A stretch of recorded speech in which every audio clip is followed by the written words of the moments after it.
you need a guaranteed parlay that is a 100% free money winner, it's cigarettes and booze. That parlay is parlay's a lock. Stone cold. Just not at Cust's bar though, because booze would not be allowed. No, Cust's bar is the Alcoholics Anonymous meeting.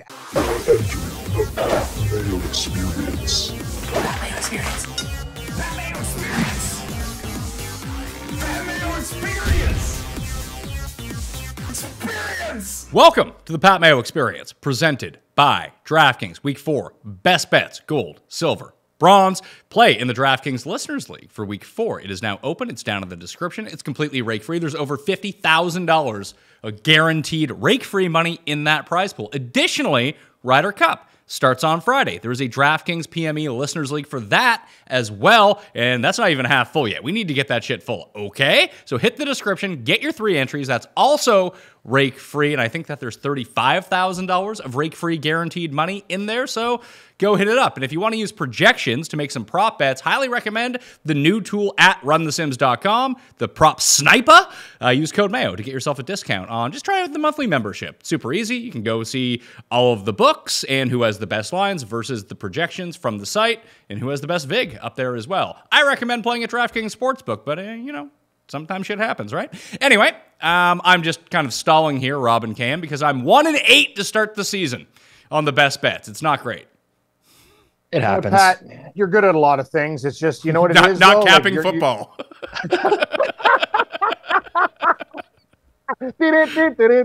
No, you're actually like, dude, your golf, your brain. Know what the thing is? I almost think you're like too smart sometimes. Like, you know what I mean? Like, you gotta almost dumb it down and just or just take the stupidest thing on the board, kind of like what I do sometimes, Rob. It used to be my trick all the time, but then again, Rob's I got off Miami to Denver because I respect Rob so much, and we're fucking still watching the Dolphins score. Somehow between the three of us last week in our 3 best bets, Cam and I both had Chicago. Our silver bets last week went 0-3. Sam and I Cam and I took I had Chicago as bronze. You didn't. You didn't. You had Chicago as silver. So did I, and Rob had Denver as a silver. So we're good. It was a disaster. Oh, okay. Sorry. I should pay more attention. Don't worry, Pat. Everything's going to be okay. You got a lovely family. You're making money. The studio looks great. Numbers, fantastic. Oh, yeah. I have one thing to say to you, turkeys, before we start this show, though. Backup quarterbacks. Outright. Dobbs, 12-point dogs win. Oh, okay. Gardner Minshew, 8.5-point dog, outright win. Yeah. Andy Dalton would have, if not for the 12th man in Seattle in the fall starts. Just saying. It's for all those people who think I got problems. So hold on. 84 yards of total offense. One apple spoils the whole bunch. But we can't just pick and choose, Cam. We can't just pick and choose. But I'm giving you ratios. Well, good, bad. One of the things you just brought up was a guy who didn't win or cover. Who? In fairness, Dalton got hosed in that game. And Dobbs won outright. That makes my argument even better. Dobbs isn't a backup. Yeah, Dobbs is a starter. No. He's a third-string damn quarterback for the Steelers, and he was going to be Arizona. No. This is not the argument. Yes. He started opening day for them. They cut Colt McCoy to start Josh Dobbs. He's a starter. He's not a backup. We can't just make up the definition of the backup. Ron, he is a starting quarterback. Was he not a third-string quarterback his whole career and would have been a second stringer if not for the cut? Yeah, was Tom Brady not a backup quarterback and then became a starter when Drew Bledsoe... I agree with that argument. Anyway, you know what? This is stupid. I shouldn't have brought this up. I knew this was going to go sour. Cam was the winner of the week, though, 2-1. He hit his gold pick with the Chargers. He hit his bronze pick with the Detroit Lions. Rob, you were 1-2, sorry, because Jacksonville and Houston went way over the number, but Rob's still 7-2 on the year. So for the year, and our teaser lost because Baltimore sucks, but everything else turned out to be pretty good as a part of the teaser, but Baltimore couldn't cover the 1.5, although it looked after Minshew stepped out of the end zone in the back that they were going to cover that teaser, but they just could not hold on. So our teaser segment is now 0-1 to start everything. We'll get back on the horse with that one, though. So for the year, I'm 1-2 on the gold. Cam and Rob are both 2-1. Cam and I are both 0-3 on silver picks, while Rob is, let's see here, 2-1. And Rob and Cam are both 3-0 on their bronze picks. I am 0-3. So I'm really dragging down the average. So this can only go one of two ways that I think that people want to see. Either I right the ship, start picking really well, but I think that there is inherent value if I continue to be like a 10% picker, like I'm Cust or something, Rob.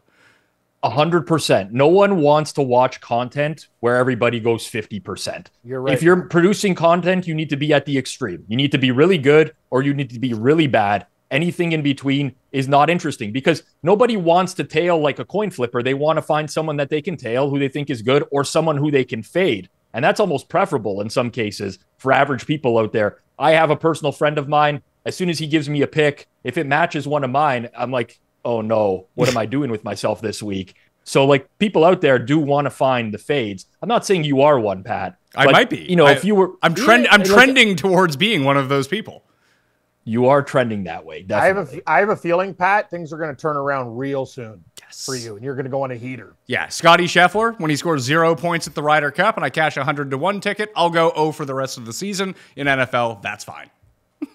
Hey, I respect your opinion so much. I'm taking that fucking Højgaard, so he better get some points. He better play. We need him to play. Yeah. That's the best. Maybe he plays one match and gets nothing, and then we'll talk. But anyway, Pat, don't worry. We're gonna make money this week. If you missed the Ryder Cup show, you can check that out on the PME podcast feed and on Mayo Media Network. Sub to both right now. Smash the like while you're here as well. Give me your best bet down in the comment section. Cam, Jeff, and I broke down the Ryder Cup. That was a lot of fun, and I was watching some of the Ryder Cup coverage this morning, and they were showing the headshots, Cam, of all of the players. Yep. Højgaard looks like a guy who tries to do magic to steal your girlfriend.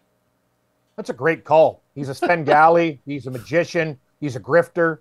There's a lot of things about Højgaard. Yeah, you're right. Like he's the guy in the locker room. Watch your wallet. Like he looks like a very, very interesting dude. You're a magician. Yeah, I never trust a magician. Yeah, he has big like Euro David Blaine vibes to him in this headshot. I mean, he might look like a normal person when he's just in maybe it's bad. Like I've taken some bad headshots in my day, Rob. Yeah. Sometimes a picture does not encapsulate what a person actually looks like.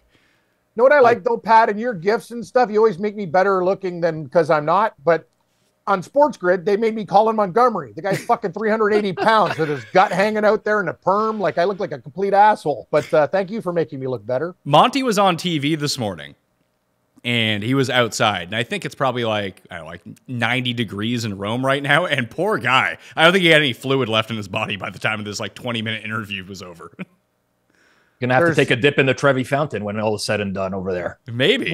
Worse catty ass, worse ass sweats. Robert Garrigus versus Monty. Oh, it's Garrigus. It's Garrigus. Dude, I watched Garrigus's pants like when he had and the worst is too, he didn't have Cottonelle. He got like a 1-ply. He was trying to win that tournament in Memphis. Pat, do you remember that? I do. I had money on him and he tripled the final hole. He missed the playoff.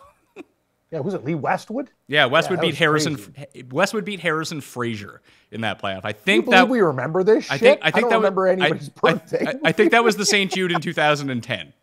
Yes, we're remembering the St. Jude 2010, and you guys have a real sickness. Yeah, yes. We do. Oh, Rob, you don't remember when you have a guaranteed winner and it blows up in your face? You don't remember those things? I remember many of them. I actually remembered the other day because Baltimore's playing Cleveland this week. And I just thought back to that COVID game they played in 2020, the one where like Lamar ran to the locker room because he had to take a shit or something like that. And there was like a final safety at the end of that game to make it 47-42 and me not cover the spread in that. That was one of the most painful ones. So I definitely remember a lot of them. But dating back to 2010, I don't know that I remember ones that go back that far. Yeah, but football ones are different than golf ones because golf ones are... Listen, I know that you bet more money on individual games than Cam and I do, but the wins that you can get from Robert Garrigus, who I believe was 125-1 that week, it was going to be a lot of money. Well, I think the difference is that in football, you feel like you got robbed on something on a weekly basis. Yes. Like, so what you ever watch a golf tournament? Well, yes. Like, listen, I can remember golf tournaments where I feel like I got screwed over, but football, it seems like they just like, because not every game, 75% of the games in the NFL feel at the start of the fourth quarter like it's a coin flip, one way or another. Whether Let's you're call it out winning for what or it is, losing. Rob. It's one step above WWE. That's Honestly, what I mean. Yes. The NFL feel a ref can throw a flag. Yes. Know what the dumbest rule in football is, guys? Anyway, I don't want to get into this, but this is so it's 3rd and 18, and you have a tug. 5-yard penalty, automatic first down. That's bullshit. That's the stupidest. That's how you rig games. But anyway, it's these little things that you might notice from watching a game that like someone else might never notice, but you feel like it just did you in. Like week 1 in the NFL season, I can't remember whatever right tackle it was. I think it was for the Chiefs that just kept false starting over and over, but it never got called. And I'm like, are they ever like, am I the only one watching this guy false start on every play? How are they not calling this? And like, if the Chiefs had covered, people would have just forgotten about that. Like it would have been swept under the rug like it never happened. And these things like stick with me forever. Maybe I just got to learn to lose a little bit better. But yeah, definitely there's a lot of frustration. Last week, Carolina, Andy Dalton, Cam mentioned it off the top. Everyone on the Carolina defense got injured in that game, like in the second half. They were up 3 in the third quarter. They're a 6-point underdog, up 3 in the third quarter. And then Frankie Louvu gets hurt. Xavier Woods gets hurt. CJ Henderson gets hurt. Like, what are you going to do? Like, that's life. But it sucks when you're betting on sports because it does feel, like Cam said, that sometimes it's like entertainment. I'm not suggesting the game's rigged, but it feels like there's a scripted component to it. That would have helped my backup quarterback ratio too, Rob. Bad luck all over the board. Mm-hmm. Yep. Josh Dobbs got the win, though, as the backup. Gold picks. Really is, but anyway. Gold picks for week number 4. I'll lead it off. I'll try to take a good team this week instead of an absolutely garbage team, although Arizona did cover for me in week 1. Should just be betting on Arizona every week. They cover every single week, undefeated against the spread. But I'm just going to start picking on teams that I don't think are good, and hopefully the other team routes them. I'm taking the Eagles -8 at home against the Commanders. The Commanders can't block. We saw that last week against Buffalo. Buffalo's pass rush is good. Philly's is better, and Philly can start seeing their offense come around. I think you can run all over the Commanders. This talk about their defense being good is a farce. I think that people just see that Chase Young is on the field. They're like, well, he was picked 2nd in the draft. He had a really good rookie year. He's really good. He's not really good. This defense is not really good. So I think the Eagles are going to put 30-plus points up. Maybe Washington can backdoor it, but I feel like that's what you're playing for here, even in a divisional game. I know that Washington was the one to end their undefeated streak last season. Maybe there's a component where Washington just plays Philadelphia tough. I don't really care about that. Philadelphia is such a better team. They're at home, and they're starting to get right. Like, they were able to go 2-0 the first 2 weeks and not look good. They started to look good on Monday night. It is a short week, but I love Philadelphia in this spot against Washington. Gold pick. Hopefully I can get a winner. I don't love it. I love Washington. I lean Pat. Philly. So here's my thing with the Eagles. I'm not ready to take them like in this range yet because the offense is still struggling, especially in the red zone. Like, I think they miss Shane Steichen a lot, right? Team loses their offensive coordinator. But with that said, I lean this way because there's nothing I've seen out of Sam Howell when he faces pressure to indicate, like, he took 9 sacks last week. Now, Buffalo didn't generate like a ton of pressure on every play. He holds the ball too long. He can't get rid of it. Eagles got all their defensive players back, with the exception of Avonte Maddox against the Bucs last week. But the thing for me with Philadelphia is they blitz at the 6th lowest rate in the entire league, and they generate pressure at the 2nd highest rate in the entire league. They get home with 4. I think that's a recipe for disaster against Sam Howell, who I don't like. I make this game like Eagles -9. I don't have like enough of an edge to bet it, but I certainly lean Pat's way. Yeah, I was going to say, if you have it Eagles -9, I'm getting it 8. I mean, the opener was even better. We guessed the spreads on the Sunday evening show. I thought this line was going to be 12.5. Like, I don't see what other people see with Washington. I see a divisional game. I see. You know what the crazy thing about the Eagles is now, Pat? Take a look at their all the assists. Anyway, they've kind of turned in, like, they run the ball a lot. Like, the guys that they have on the team now, they're taking an old school approach, and like Swift is getting carries and stuff like that. They're not that explosive team. I know they still have Brown.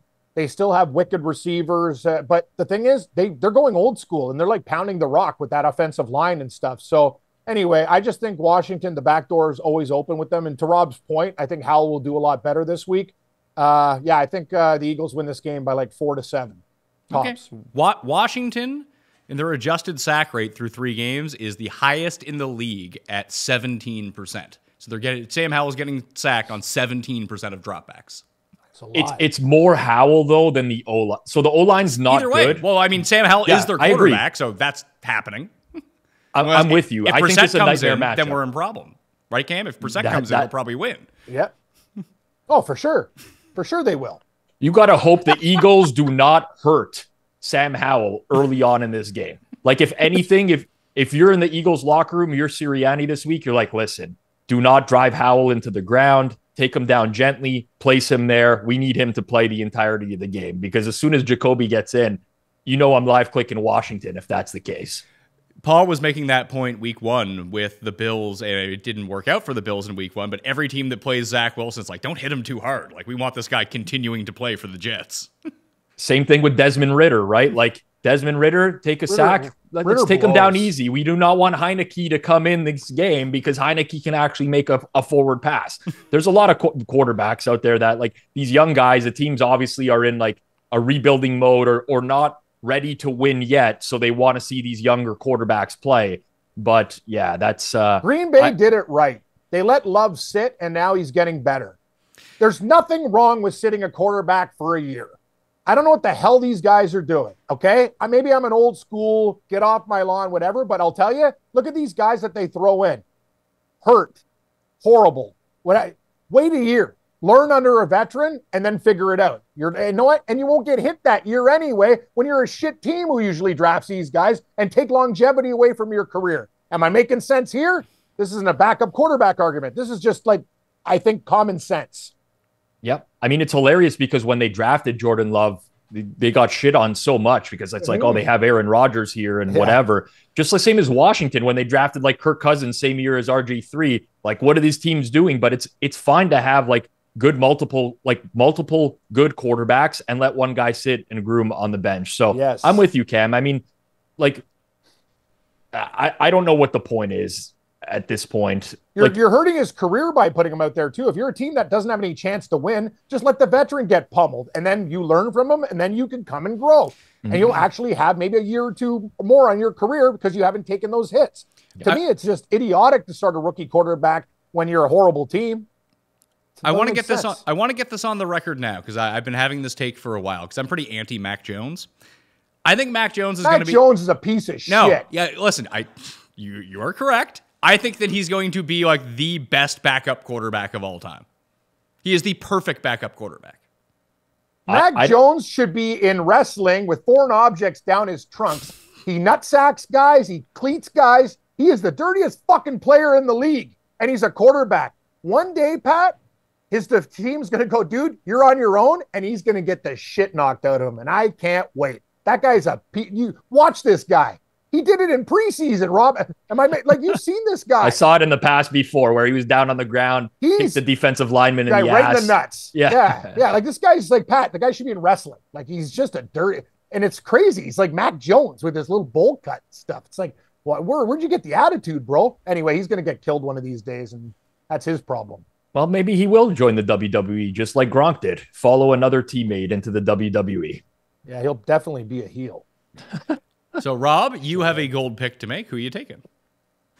So, I know me and Cam have been on like bad terms for a couple weeks now. What are you talking about? Well, we had, it was a couple weeks ago. It was contentious. Last week, I picked against the Seahawks. I want to do what I can to get back on Cam's good side here. I'm going with a backup quarterback as my gold pick. I'm taking Jameis Winston and the New Orleans Saints -3 against the Bucs. My suspicions about the Bucs last week were somewhat confirmed. You look at what they've done so far this season. Week 1, they beat the Vikings. The Vikings are 0-3 right now. In that game, Kirk Cousins muffed 2 snaps. They also had another turnover in the red zone. +3 turnover margin. They barely beat Minnesota. That week 2 win now against Chicago, where they were up 20-17 late in the fourth quarter, doesn't look so good for the Bucs now because the Bears absolutely stink. They are arguably the worst team in the NFL. They finally faced a good defense last week.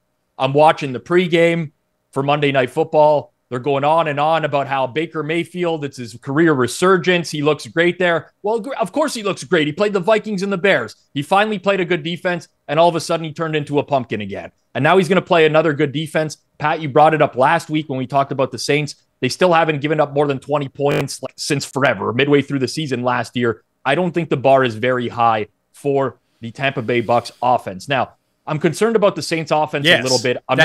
That's where I was going to push back. Like, can the Saints win by more than 3 points? Yes, I think they can. When Tampa Bay scores 9. And you get Alvin Kamara back, which I think is huge for the backup quarterback, right? Like now Jameis has that dump off available to him. By the way, the Bucs run defense, not like personnel wise, it's great, okay. But they got trampled last week. But they got trampled last week. Is it fair to compare? Listen, the Bucs played the 0-3 Vikings. I think the Vikings are a better team than being 0-3. I think they're better than their record is. Chicago might be the worst team in the league, but Philly's one of like the best 4 teams in football. So it's kind of unfair to compare the Bucs' performance against Philadelphia and say like, oh yeah, they won't be able to score on the Saints. I understand that the Saints have a good defense, but at the same time, when you look at their offense against Philadelphia, they know that they have to generate a ton of points to keep up with Philadelphia. The game plan is going to be a little bit different, I would guess, when it comes to the Saints. And the Bucs do have a top 10 pass defense through 3 weeks as well. Yes, but now that like Carlton Davis, Jamel Dean are both banged up in the secondary. The thing with the Saints defense is they've actually played the Bucs offense really well for years now. It's not just the Baker Mayfield thing. It was the same thing with Tom Brady. It's because they play press man coverage and their corners are able to take away Mike Evans and Chris Godwin at the line of scrimmage. Like Baker Mayfield is very, very bad when he faces any sort of pressure. And when he can't have guys with separation, he is toast. I think the output, like peak output for the Bucs this week offensively is very low. Now you're right, Pat. Like I do need the Saints to win by more than a field goal here, but I trust their offense so much more against the Tampa defense. And their ability for their receivers to get open with the injuries in the Bucs secondary. So I'm going -3 here, and we're going to ride a backup quarterback to the promised land this week, Cam. You got it right, Rob. I love that pick. I'd almost made my minerals. It's like it's ranked. It's like the 4th or 5th pick I have, but I might even throw it in. Because I'm kind of scared about going against Pat with one of my picks. Pat, you want my gold? I mean, let's hear it. Do you know what Feinberg's gold pick was? His super lock on the spread show? What? Denver -3. Are you kidding me? It's Bears or nothing in that game. I don't know. Give me the dog. Whatever.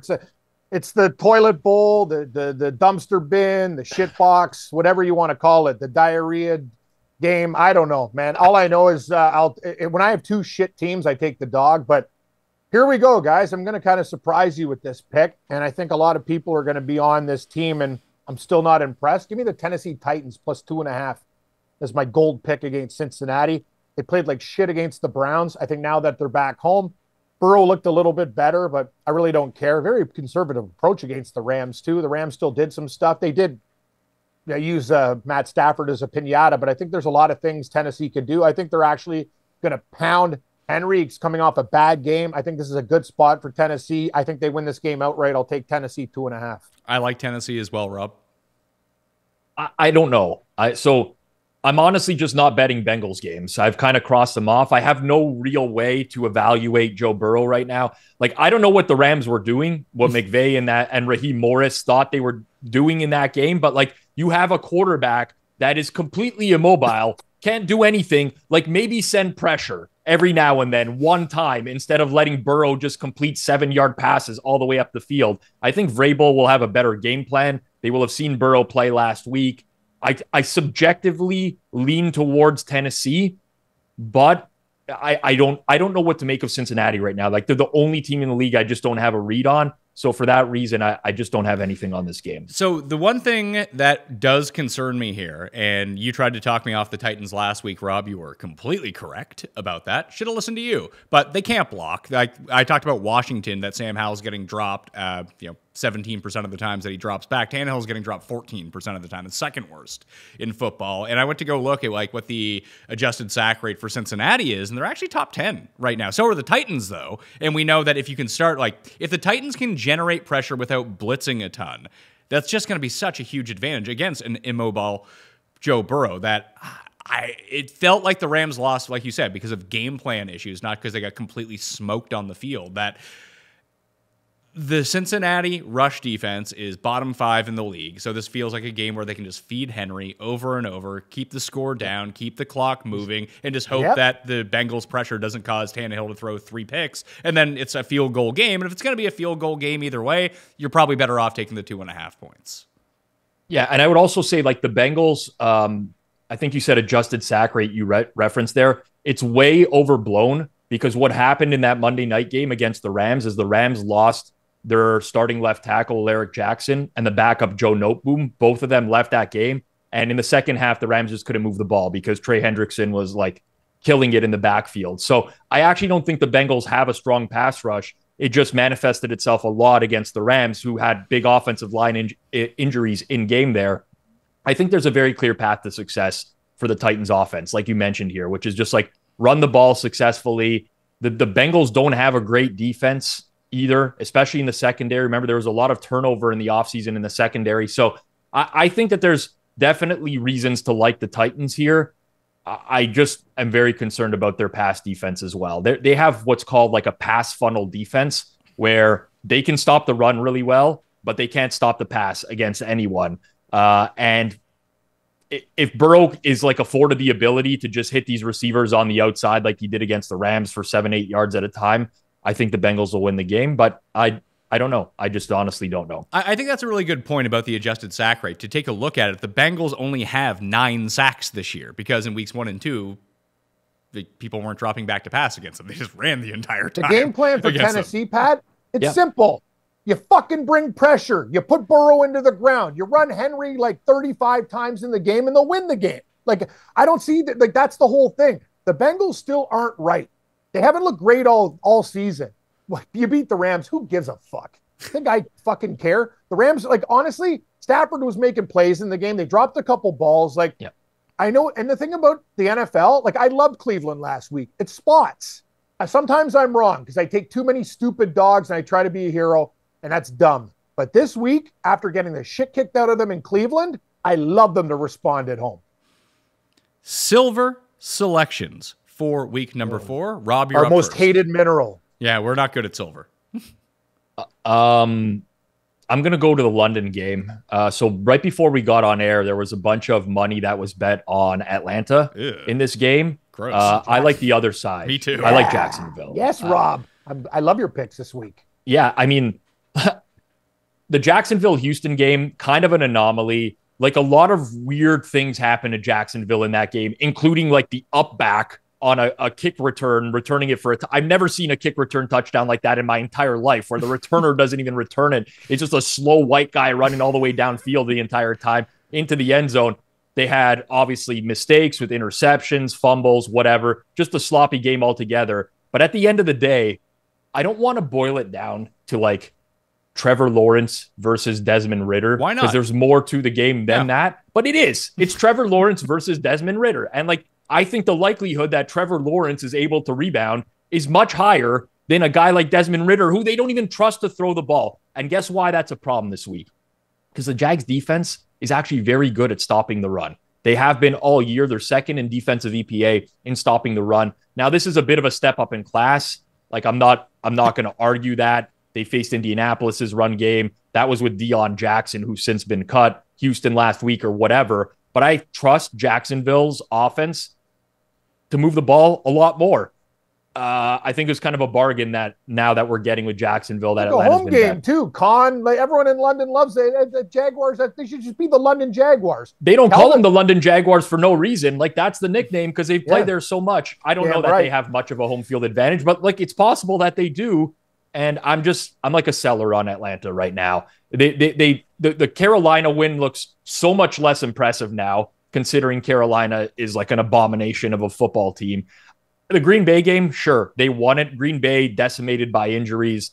Last week, Atlanta, they go into Detroit. Detroit's missing tons of players. Even their skill position players are hurt in Amon-Ra St. Brown, Reynolds as well, like banged up going into that week, and they could get nothing going on that defense. So yeah, I like Jacksonville here. I'll lay the 3. Cam, the one problem here, I like Jacksonville as well, -3. Jacksonville is 1-7 against the spread as a favorite since 2020. They're just not a good. I mean, they've been bad over that time, but there's a reason they've only been favored in 8 of these games. They're just not good as a favorite. It's kind of like I preferred the game to be in London than Pat. You know what I mean with those trends and stuff like that. It's also Calvin Ridley revenge game. You know, I think he's going to go off in this game. I mean, should we ask him who's he betting this week? He's betting Jacksonville -3, just like us. He's betting on himself. Yeah, like a $50 bet. Yeah, which $50 was like bet. the one that got caught. Yeah. Hi guys, I got 4 bets. $50 over 4.5 receptions, $50 over 62.5 yards, $50. Yeah, he's betting on his props and the Jags to cover. I'll also want to push back on that trend of the Jags favorite because that includes games with Doug Maroney and Urban Meyer as their head coach. So it's a little. I'm a much bigger fan of Peterson, who, by the way, in the first half last week was not calling their offensive plays. He took over their play calling in the second half, where they were much more efficient. Press Taylor, their offensive coordinator, relinquished those at halftime. I kind of like that. It's like an under the radar type of situation here if Doug Peterson is calling the plays. I've always been a fan of his as a play caller as well. I know that we never talk about the Thursday game because we want people to watch this all weekend long, and we don't want it to be completely out of date. But I did want to talk about Green Bay for a second. Hot take on Green Bay, and I want to get your opinions. They're not good. They just don't play anyone. Disagree. Okay. See, everyone seems to disagree with me, but I don't see what they've done. Is Jordan Love really going to throw 3 touchdowns a game with 150 yards? They haven't played with their number 1 receiver. They haven't played with their left tackle. They were missing their number 1 corner last week. They were missing their left guard last week. They're missing their starting running back, and they've gotten out to very good, efficient numbers to start the year. I get quality of competition matters, and they're when I say Green Bay is good, I'm not suggesting they're Dallas, or Dallas, bad example, San Fran, Philly, Dallas, even Detroit range just yet. But I think they're for real. I think they're going to be in the mix by year's end. I think there's other teams that started hot, like Washington, Atlanta, that are way more likely to drop off than Green Bay. I would agree with you that Green Bay is better than those teams. But I feel like Green Bay is because, listen, I'm probably going to lose money on the Lions on Thursday night, but I just feel like the Lions are a step above Green Bay. One of us is going to lose money because if Green Bay has a good injury report, which we'll see today, I'll probably be betting Green Bay. I like to fade Jared Goff in these outdoor games on the road. Yeah, that's just that's really the small hands. That's really the little hands. What the hell was that guy's name? John Beck. He has little carny hands. Couldn't handle snaps. Joe Burrow has tiny hands too. And one of my favorite quarterbacks of all time, Pat, Dave Craig, tiniest hands in the game, but great quarter. He grinded hard, but he fumbled a lot. Cam, who is your silver pick? Rob's taken a couple things off my menu. You can pick against Rob. You pick against me, which is smart. No, I like his picks. Then you can tail him if you want. No, I'm just going to go in a different direction. I'm going to take the Buffalo Bills. Will you guys give me 2.5? No. Now I'm begging for point. It was 2.5 until today. Well, it's 3. It was 3 when we did the spread show yesterday. So I don't know about that. It's 3. I'm going to use the Bills for my bronze, and I'm also going to take 3. So you have to get 3 as well. I understand, Rob. It doesn't hurt to ask. I know I always get turned down. I'm that guy. You see me, Rob. Just remember at the score when I'm sniffing your lunch. I'm always looking for value. You're always looking for value. I get I'll find it 2. I bet it at 2.5 before. I'll find it 2.5. I just you know what, Cam? What you're go describing now is a principle that every sports bettor should have. You should always be looking for the best numbers. But we can't change what the numbers are. And the number for the show is 3. And I've been doing this for a long time, and I should know better, but I just keep on. I'm like that dog. I just keep on biting the bone. Give me the Buffalo Bills. Hey, Miami. Rob, you look like the coach. You and McDaniel, you doppelganger date. You know what? We got to go out for Halloween. Me, we'll go old school Tom Cable, even though I've lost some weight. Yep. You go McDaniels and trick or treat. I'll take Buffalo. Miami, people remember what they saw last. This is a big spot for the Bills. All the Bills, Miami. Miami is the new Buffalo Bills. They're getting the hype the way the Bills used to get the hype, and the Bills are more under the radar. I prefer Josh Allen not to put hot sauce in his Pepsi, and that video made me sick.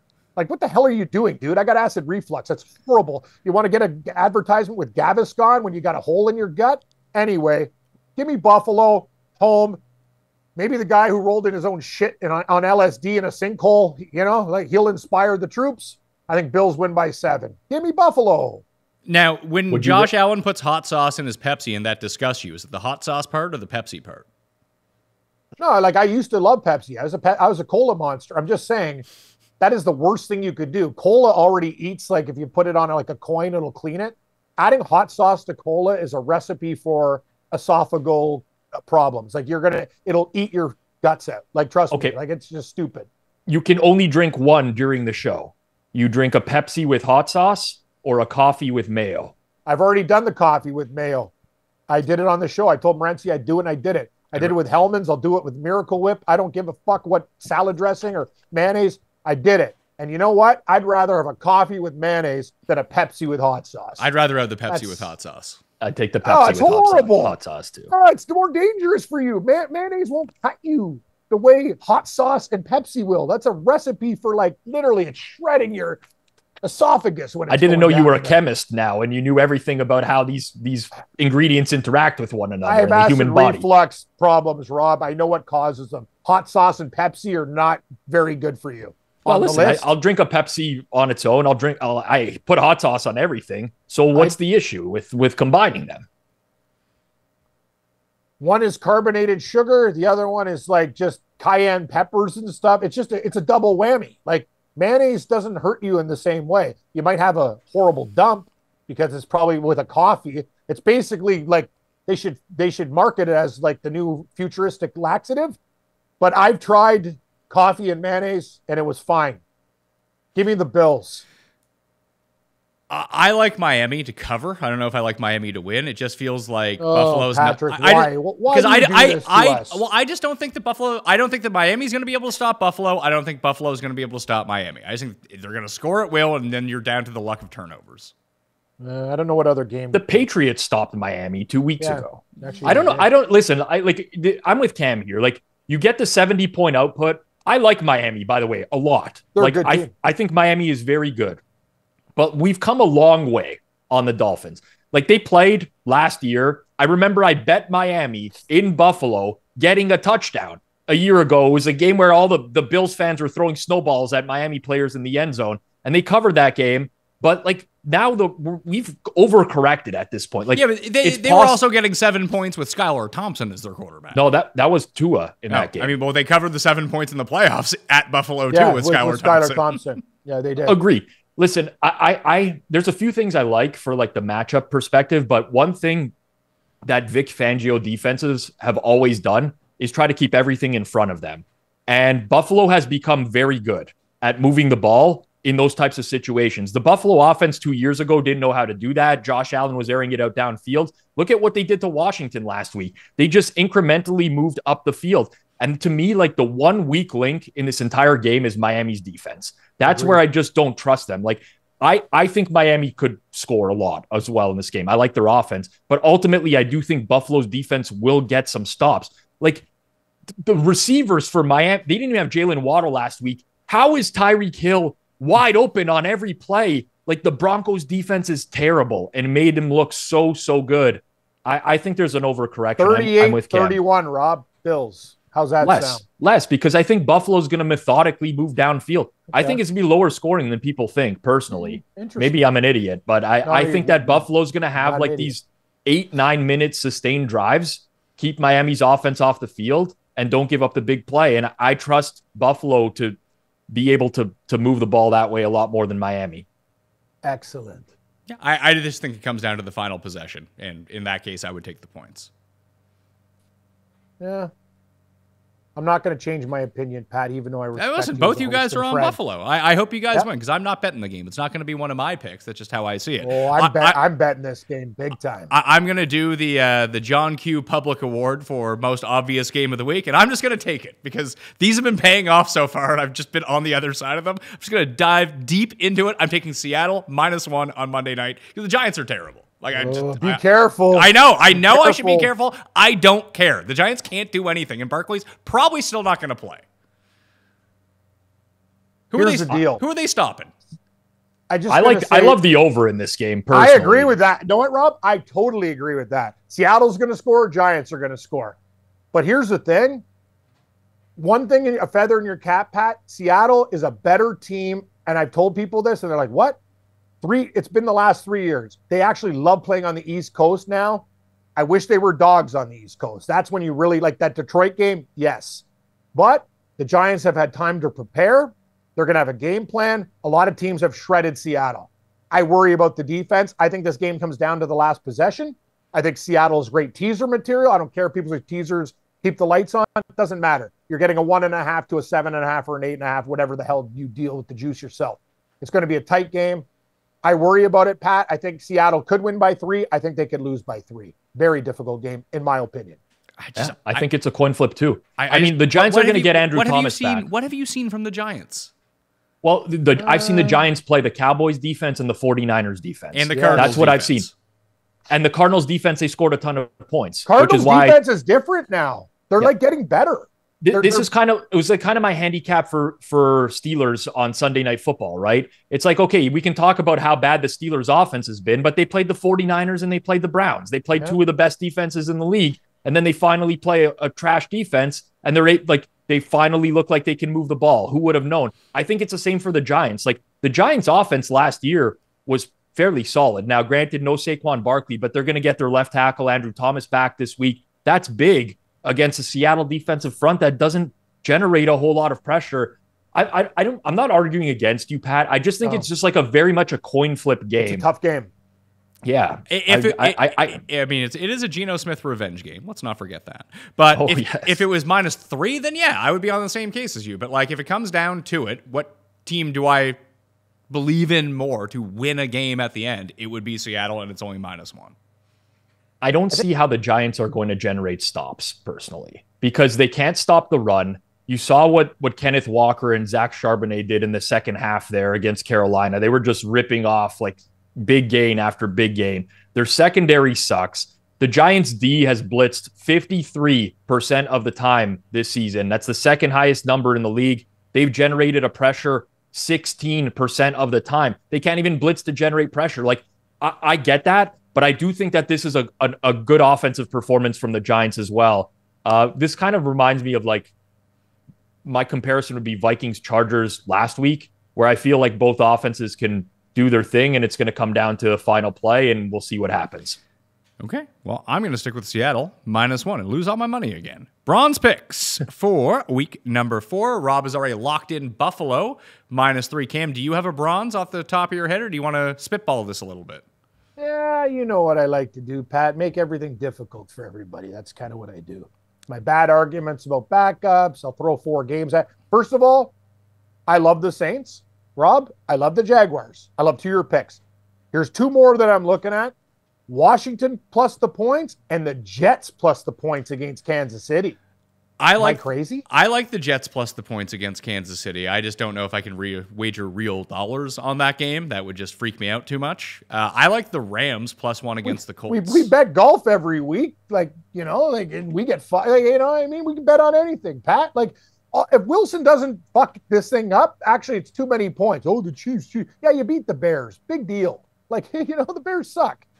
I don't know, Rob. What do you're kind of shaking your head at me. I thought the Jets would be on your card, to be honest with you. No, I won't bet. I won't bet Zach Wilson. Like, I will not. Really? I refuse. So you put a line through it. No. You like. I'll. There's got to be a number where you'll bet every team. I'll take the Jets +14. I'm not going to take them +10. Okay. Because he's so bad. He is absolutely terrible. And then like to listen, their coach Saleh after the game talk about, he did a lot of good things. You know, he's not turning it over out there. I can stand in the pocket and throw the ball out of bounds every play too and not turn it over. He cannot generate offense. He can't. And in the past, like everyone wants to talk about, the Chiefs in the past, they never cover in these big favorite roles. That's because their defense used to suck. And they like keep other teams around in games. Their defense is actually good now. Like, what's the Jets' ceiling as an offense this week? 14 points? Yeah. I mean, you know what, Rob? I don't want to be a biter. I'm taking the Saints. Okay. It was them or the Jaguars. I know we have the same picks. I think the Saints own the Bucks, whatever. If the Jets cover and the Saints don't, that's on me for not being stronger with my will. And I really think Washington will cover, but I think Jameis Winston with a week under his belt, he's gonna score. And Baker Mayfield is literally coming back in a body bag in this game. Give me the Saints. you know, like the Jets can cover. I don't want to make it sound like they can't cover. Like it's football. They can cover. Jets can easily cover, but you're just going to have a nut. You're going to be sitting Sunday watching NFL Red Zone, whatever. Sunday night football is going to come, and you're going to crack open, or you're going to drink your vodka sodas or whatever, Cam, now a diabetic friendly drink. And within 5 minutes, you're going to be like, we why gotta, the fuck we got to talk did I about bet on this diabetes, guy? by the way. That's a separate Zoom call for whatever. I'm having a lot. I just don't understand. My numbers are all over the place. When I'm eating healthy or high, when I'm eating shit, I just don't get it. But anyway, that's a story for another day. You have type 1, I have type 2. I'm going to say this, though, Pat or Rob, betting on the Chargers, same fucking story every week. That team will put, like, I don't know how it's not, though. Alive. The Chargers, you always feel like you're in the game. You're no in matter the game what. until they go for a 4th and 1. The other team gets Sure. Like, watching a Charger game is like literally like it's the swings, the pendulum. It's nuts. But you're not praying for miracles. Like, you're gonna watch 5 minutes of Zach Wilson and you're gonna be like, what the fuck did I do? Like, why did I choose to ruin my? And that doesn't mean they can't cover, but like, just he is not even an NFL caliber backup quarterback. Oh no, Rob, when he got drafted from BYU, he didn't play well against Coastal Carolina, and you're like, honestly drafting this guy? Like, I don't understand these GMs. These guys, like, I'm not saying I'm like, I watch a lot of football. I'm like, when they made that pick, I'm like, that's such a reach. This guy should be going like late rounds. Like, I'm talking 6 or 7, not in the first if you want, because he has athleticism, but man, he reeks. Saints. Their offensive line's not doing them any favors either. Saints. How many times do you think Baker Mayfield's been sacked this year? I'm going to say very few, Pat. Yeah, 3 times. After this week, double digits. Double digits. Did the Saints get 7? That'd be a lot. They could. They're going to be leading most of the game, so Tampa's going to have to throw. They're going to get What's home. the over-under for sacks after this game? Probably you'd post what? What'd you say? 6.5? He'll get sacked 4 times, and we'll go over by the hook. They killed Brady last year a couple times, over and over, did the Saints. And that's like Brady's, going to throw the ball into the ground at the back of the heels of his offensive lineman 17 times a game when he's under pressure. Mayfield won't do that. He's going to try to escape this. He's going to scramble. He's going to fumble. He's going to make some disastrous mistakes. Hope so. So I got it down to 5 here, and Jacksonville was on my short list. I like them. Houston +3, I like.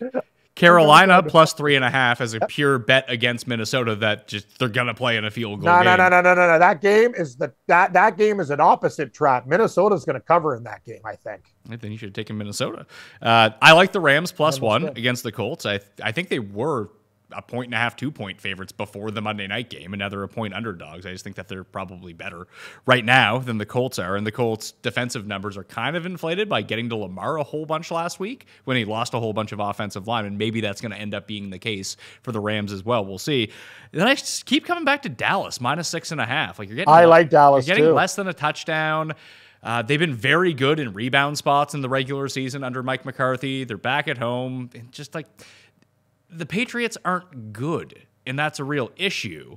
Their defense is above average, but it's not quite as elite, Rob, as I think that people want to make it out to be.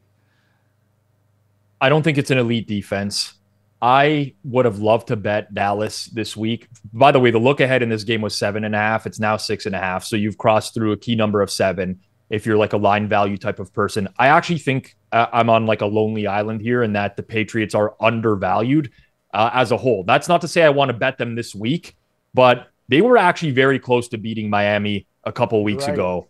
And listen, whatever. Mac Jones, I'm not a fan either, Cam. He threw the horrible interception at like the 2-yard line. He made a few mistakes, but they had the ball with a chance to win that game late in that game against Miami. They've played Philly tight this year. They outplayed Philly. Like, they just fell down early and outplayed Philly. I think there's a decent chance the Patriots are better than we're giving them credit for. I don't have a strong opinion on the game. I'm obviously a Cowboys fan. I hope that they bounce back this week. I could see a variety of outcomes here, but I do think New England is better than people are giving them credit for. You know what the thing is, Rob? It's not about Mac Jones, like, as his quarterback play. He's going to pull like a home. Remember Homer Simpson when he had the Pepsi, the kid that he adopted or whatever, he's fighting the guy. Like, he's the type of guy to like grab sand and throw it in your eye, or like, you know what I mean? Attack you from behind, not even see it coming. He has wrestling moves. Like I dislike him more as a human being with his dirty play. And also I think Pat made a great point. He would be like the best backup quarterback. He's eventually going to be a very, very solid backup quarterback in this league. I just think Dallas has to rebound, Rob. After getting their shit kicked in Arizona like that, like I think like McCarthy, you better have these guys ready to roll and you better kick the crap out of them. Pat, I like Dallas too, but yeah, Rob makes points. Like New England finds ways to stay in games. They find ways to stay in games, but they've played what? They played 2 really good games, like you talked about. I mean, they played fine against the Jets. The Jets are terrible. They covered that game. Yeah. They played better than Philadelphia and didn't cover. Yep. And they played Miami and played better than them and had a chance to win and didn't cover. Like, what are we doing here? Yep. Yeah, fair enough. I get that. I mean, the Jets game, I bet New England last week against the Jets. Belichick just coached that game like he knew the Jets weren't going to score any points and is like, okay, Mac, don't make a mistake. We're going to punt all these 4th and 1s and whatever. I'm more concerned with Dallas right now. And I don't want to be overreactionary to the Arizona game because they've obviously looked good before that as well. But McCarthy's play calling makes me want to jump off a bridge. Like he's so bad at play calling, and especially in the red zone where you're like, what are you guys doing? Like it really frustrates me. If Dallas had a better red zone offense, I'd be all over this. I still think they can move the ball between the 20s. I'm not sure that they can necessarily punch it in all the time. And yeah, I hope you're right. Listen, I want you to be right. I hope Dallas wins a game by 35. I just don't have any confidence in it. Pat, what's your first instinct? What was the first game that popped in your head? Jacksonville -3. There you go. Done. And you know what? It's either going to be double loss. Now we're gambling. If Jacksonville covers, it's 2 extra wins for the team. Like it's kind of like we're doubling down at the blackjack table. Yeah, well, if New Orleans, Jacksonville, and Buffalo win this week and cover the spread, then we're looking pretty good here as a group. Damn right. There we go. We're back on track. Especially Rob, because we've each taken one of Rob's picks. Well, at least I have someone to blame then, to attach blame to on losses. Easy. Gabe told me to watch that movie On the Right Track with Gary Coleman where he lives in a locker and he like makes horse bets. That movie was insane, man. I just saw it like the other day. Wow. They really treated that kid like shit. Mm-hmm. Great movie. Pat, you got to watch a gambling movie. Like he's living like in a locker. And then all of a sudden he picks horses and he's winning everybody money. Then they turn on him. Great film. On the Mount Rushmore of gambling movies, it is 100% absolutely not there. Oh, I understand that. Owning Mahoney is the best gambling movie in my opinion. Well, we did that. During the pandemic, when I was really stretching for content, doing content every day when no sports was on, we started a movie gambling club. So me, Pete, and Davis got together. I was going to have a rotating cast of people. We'd watch a movie about gambling and then talk about it. We only got through 1 episode, but we did watch Owning Mahoney, Cam. That was number 1 on the list. It's so the best. It's the best. Good. The guy's playing $75,000 a hand and he can't even afford Swiss Chalet. That's a gambler. Like that guy has all the signs. Like whoever wrote that movie, they get it because they get it, right, Rob? You cheap out on the stuff that's easy, but you're like, who cares? I sorry, honey, it's too expensive for a $40 dinner, but I'm gonna go play $75,000 a hand. And remember Mr. Foss at the end of the night? Talk to me at the end of the night. Like when Mahoney pissed it all away. It's the best movie. He's betting on CFL games. Honest to God, if you haven't seen Owning Mahoney, you're doing yourself a disservice. Unfortunately, I had a friend growing up that had a gambling problem, and he would lose a lot of money playing poker. Me? No, not you. A friend. Different friend. I won't name his name. You might know him. But he would go to the casino, lose a bunch of money, be playing like $500 a hand or whatever. And then we'd go to Tim Hortons, and he would order a BLT, but he would ask the cashier to ring it in as a bagel, add bacon, add lettuce, add tomato, because it saved him 80 cents. Yep. And that's exactly what I think about with Owning Mahoney. And Cam, you are right. Whoever wrote that, they get it. Like they just understand it. The value of money when you're betting means nothing. But then outside of that, it's everything. And that's such a well-written movie. Really, I'm going to say it better myself, Rob. Great analysis. Yeah, I mean, there's always talk about these different gambling problems, like 1-800-GAMBLER in whatever state that you're in. You can call if you have a gambling problem. There should just be a thing where, it should be rigged against you, that you have to lose your first 20 bets of whatever you make. And then you can see if you still want to gamble after that. You know what, Pat? I hate those gambling movies where they all glamorize it in Hollywood. Would you bet it? Yeah, with my mom in it. Shut the fuck up. Shut the fuck up. I'm so sick and tired of that. Like all those fake, like, oh yeah, man, I'm betting this big tough guy. Mahoney's the guy because he's just a guy who works in a bank. He's funneling money from people for his gambling addiction. That's the movie. That's how you do it. You don't glamorize this shit. He's just a regular dude that has got a fucking problem. He doesn't want sex. He doesn't want drugs. He wants dry ribs and a fucking Coke. Give it to him. It probably is. I mean, I can't rack my brain off the top of it just to think of another one. Like the only movie that makes gambling seem super depressing, which it very much can be if you're not careful. Yes. That's the thing. It's like before these guys in these commercials, yeah, man, I'm winning. Everything's great. I live on a golf course. Like Mahoney saw the side of gambling, and we've all been there. Fucked. Owing people tons of money. Bad situations. Guy went to fucking jail. He went to the clink, for God's sake. That's a real movie. Yep. Oh, there's other bullshit in Hollywood. Oh, yeah, I win all my bets. Shut up. I mean, I don't win all my bets. In fact, I almost lose all my bets. So watch out for me. I win and lose. Watch out for me here. Pat. Gambling's a roller coaster. We get on heaters. We have bad. It's like life. We have good days. We have bad days. That's kind of the way you gamble. You just want to have more good days. That's the whole part of it is, I mean, I kind of go the opposite way of Mahoney. He can play, like you said, or your buddy who's playing $500 a hand but wants to cheap out on $1 bagel at Tim Hortons. I'm kind of the other way. I'd rather just. I enjoy to gamble. It makes it fun for me, but I don't need to have like $5,000 down on a game. I have no edge. Right. Why would I be betting tons of money on this? Well, that means you're a sane human being, Pat. Some people aren't. That's how people should bet. That's the reality is 99% of people should bet that way. It's a form of entertainment. And if you go in with the expectation of not winning money, then, you don't have to put down a lot. You're just doing something to get your juices flowing during the game. But unfortunately, there's a lot of people out there that think that because they watch the games every week that they're just going to be able to win in the long run. And unfortunately, it doesn't work that way. I'm going to say, I've watched every game from front to back, either truncated or full, for the past 16 years. It's not working for me. So it doesn't work for most. It's like overanalyst. What's the term, Rob? Paralysis by analysis. Yeah, it's one of those things. Sometimes, like, when I'm betting the European Tour, Pat, like we watch every shot. Like I don't even know this tournament. I usually do well in the tournament. I do too. I won more money on the European Tour hitting outright winners this year, and I don't watch that much European Tour than the PGA Tour, which I basically watch 4 straight days of every single week and do analysis on every single day. That's the thing, because you're not going. Sometimes when you dig too deep, you overthink and you get in your own mind. It's just ride it out. Or as Rob would tell you, maybe your process is terrible.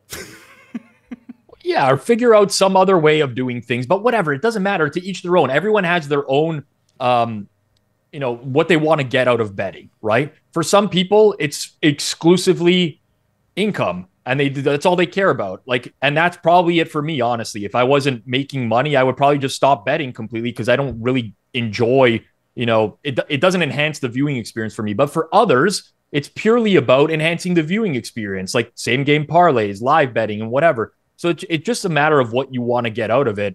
But if you want to win in the long run, I want to retire. I want to win the big one. I want to live on a golf course. Well, can I interest you in a same game parlay, Cam? I got close a few times. Rob, one of my highlights, still got that novelty check from Proline Pools in my closet. I bring it out one night just to say, oh, Cam, even though you got hammered this week, so we had some good times. Sorry, did you ask for a novelty check when you won so that you could have a big novelty check? No, they give you one. I've won 5 times. I've never gotten a novelty check. Well, then ask, because it's fun to have. Well, so that's what I'm saying. Did you ask for the novelty? They gave it to me. Mr. Cameron Stewart, 17,000, 19,000, whatever. They gave me the check. I did not ask for it, and I won again. And then they weren't going to give it to me. I go, I want another novelty check. I did ask once. Once they gave it to me. I won twice. Because one time I took a picture with a novelty check. But then they gave me the check. Remember when I brought in the score with Sansoni on the set? No, they gave me a real check, like a piece of cardboard. So I've never had a novelty check. What do you do with a novelty check? Like, do they give you the real check? I keep it in my closet, and I hug it when I'm depressed. Do they give you the... Do they give you the real check at the same time as the novelty check? Yes, they do. Okay. They do. That doesn't come in the mail. But I'll tell you one thing. They shake you down in the police room. Oh. Where did you go? You bought it at Shoppers Drug Mart? Did you have a friend? I'm like, I've seen less interrogations for guys a serial killer. Like they were, I'm like, what the fuck are you talking? Yeah, I bought a lottery ticket and I won. Give me my money. It's actually absurd. You have to have like a sit down interview with someone who grills you on like, where was the ticket purchased and this and that. And like, I see that you spent more, 100 on this one, or you boxed a couple games. Like, what are you talking about? My money. Pat, it's insane. I've actually, like, Rob, I'm not even joking with you. I've seen less interrogations on guys who slit people's throats than they did when I want to check at the OLG. They bring you a nice can of Coke in there and be like, here, Mr. Stewart. And you're like, I'm not giving you my DNA. Yeah, no, exactly. Thank you. Mr. Stewart, would you like a smoke? I got some Belmonts on the table. Fuck off. Just give me my check. Oh, man. Yeah, they got my DNA. Did you have to answer a skill testing question in order to claim your prize? Yes. Yeah. It's not that hard, that part. The part dealing with the cops and the backup and all the other stuff in the interrogation room, that was a very unpleasant experience. All right, well, let's make a group teaser here. We each get a selection on the teaser. We're 0-1 because Rob's Ravens blew it for us last week. Thanks, Rob. I bet the Colts, which I forgot about the teaser. But yes, okay, we'll rebound this week. I was going to say how many games? We each get. It's going to be a three-legger, so we can go. I have 6.5 points, whatever we want to do here. I'm going to say Titans up to 8. I like that. Can we get the hook? Can we do a 6.5, 8.5? Say they lose. Well, it's 8.5. The spread is 2.5. Yeah, you're right. Sorry. I'm wrong. You guys are right. Sorry, sleeping. Yes, thank you. I'm in. Okay, so that's going to be my leg. What would you like to contribute here, Rob? I will go with the Eagles down to 2.5. Okay. Eagles down to 2.5. I mean, we could just do it with all of our gold picks. You can just tease New Orleans through 0 and get them to +3. I kind of wanted to just give the Ravens again, but I don't want that team to cook me on a teaser twice. But I feel like the Ravens could keep it within a touchdown. Yeah, we didn't really talk about that game. That game feels like it's going to be so boring. It feels like every other AFC North game ever where one team will win by 3. Yeah. Yeah. I lean Cleveland, but the more I think about it, Baltimore's going to rebound. Baltimore's defense has been shockingly better than I've given them credit for. Yep. Same. Cleveland's defense is amazing with Jim Schwartz. Oh, it is. Like Cleveland's defense, but that's been like the big, like first it was Dallas's defense. They can't, they're going to shut everyone out every single game. And then they kind of blew up a little bit. But now it's been, Cleveland's defense is the best against the run, second best against the pass. And all they do is just put the other quarterback into the ground. Like they're fantastic. But the Ravens defense is top 10 against the pass and run so far this year too. I love the Browns defense, but they've also played Tennessee, Pittsburgh, and they had the week 1 Joe Burrow where like he was going to go on IR and basically in a rainstorm as well. So I really like the Browns defense. I think they're going to be a top 5 unit, but like potentially they're not as good as we think they are as well. All right. So Cam, you get your selection on this teaser. How about either Dallas to a pick or Chargers to +1? You guys make I can't decide. Dallas to 0.5. Yep. What do you think? Yeah. Rob, are you fine with that? Yeah, I don't like the Chargers to beat the Raiders too, but anyway. I don't like teasing through 0 because you just waste a bunch of points. Yeah, but you're okay. You know what? Just give me Dallas. Yeah, I don't know. Yeah, we're fine. Yeah, that plays +160 at DraftKings Sportsbook on a 6-point teaser. Titans up to 8.5. Philly down to 2.5. And the Cowboys down to 0.5. So basically a pick 'em for the Cowboys. So we got through, let's see here. We got through 3 and 7 with the Titans. We got through 7 and 3 with the Eagles. And we got through 3 with the Cowboys because they had just dropped to 6.5. So it's pretty good. I have another idea for next week's show. We put a money line parlay together and play it too. We do a teaser and a money line parlay. We can do that right now if you want to. Yeah, we don't have to wait. Yeah. I got a lot of things to do today, but for you guys, let's go. All right. Is the goal of this to build up like a big payout or just like what we think is good value on the money line? I don't know. All right. Well, let's think about that for this week, and then we'll come back next week. Yes, and we'll try I agree. do we want to pull do we want to pull a cust here and be like, well, I'll put Dallas, Kansas City, and the 49ers on a money line. Like I don't want to do that. No, I was thinking about doing a regular one at 3, and then we do like a 10-banger with like crazy shit. We just take a huge parlay, like Tennessee, all the games we like, we put in a parlay. And That then sounds maybe like next fun. week we go bronze, silver, gold in that order as well. We're never doing that. Ever. I love the way you ripped that guy on Twitter. He seemed like a nice fella, Pat. He was just saying start at bronze. Like, I know I love about Mayo. Why did you get your own show and you could do everything your way? That was the best. I'm like, guys, just asking about bronze. I love you, Pat. Like, you're awesome. No, but guys, seriously, what are we doing? We got to play our picks in a parlay. Like the gold, silver, bronze, like our stuff. I mean, we really don't. We really don't have to. I'm 1-8. Yes, we do. We really do not have to play these in a Part parlay. of the fun. We're here for fun. We're gonna put some bets in. It could be $20. Who cares? Let's go.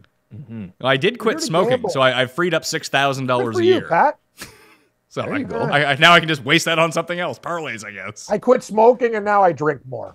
Something will balance it. Oh, I went the other way on that. I was like, I really have to drink. I mean, not that I drank a ton anyway, but I need to drink less now because I get like a drink into me. It's like, who's got smokes? Let's go.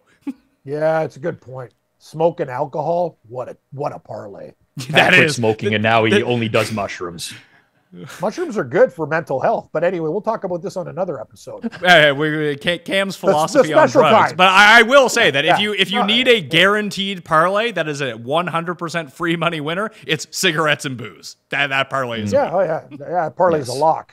Yeah, Stone but- cold. just Not at Cust's bar though, because booze would not be allowed. No, Booze Cuss would Bar not be. is the Alcoholics Anonymous meeting, as I suggested before.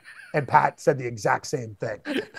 There's so many other things you could do if you wanted to go somewhere and not A drink. non-alcoholic pub is probably the dummest idea. But you I've could ever go heard in my anywhere life. to be a non. You could go to the movies. You could go to the bowling alley. Yeah, you go could hang out at fucking Mr. Sub or Harvey's. Like, what the hell are you talking about? Oh, hold on, Go- Cam. I know you didn't see the episode, but Cust also said that he would actually like to hang out at fast food restaurants, but he doesn't want them to serve fast food because then he feels pressure to get the bad food. He just wants to hang out at a McDonald's, but without the food.